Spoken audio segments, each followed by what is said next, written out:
World War II, they called it the Pilot Maker, the AT-6 Advanced Trainer. Mike Steele of Walnut Cove owns this one of only 600 left. The military intentionally made the trainer hard to fly because this was the last aircraft you flew before you jumped into a fighter. So once you climbed in that aircraft, there's no more instructors with you. The Uncle Sam gave you that high-dollar airplane and they didn't want you to break it. Steele takes his plane to a lot of air shows, and he says veterans flock to it. And they all come up to you and they want to sit in the cockpit, and it's just a wonderful feeling. Listen to them talk about it. And when I fly it, I think of those little 19-year-old kids, how they must have felt flying this aircraft back then. One of those kids was Mort Altman, and he remembers the exact moment in 1942 that he decided to become a Navy aviator. And I saw this big poster in John Wanamaker's window in Philadelphia, Pennsylvania. Win your wings of gold on summer whites. This guy was in a beautiful white uniform with wings of gold. That's it. And today, at the age of 85, Lieutenant Commander Mort Altman is back in the cockpit.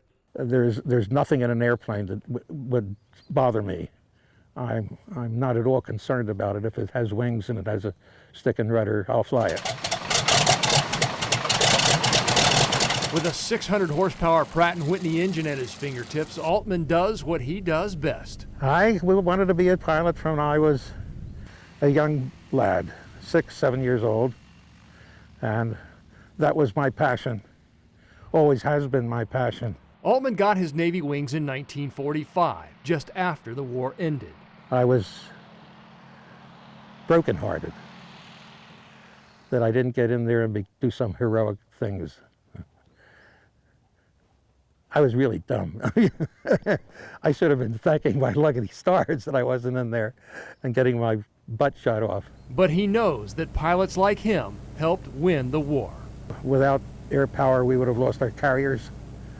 That would have been terrible. There would be no defense for us.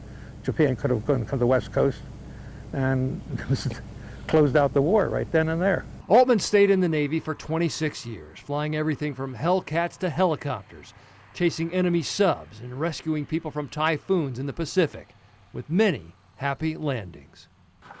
What'd you think? It was nice flying again in the rear cockpit. Brings back some memories.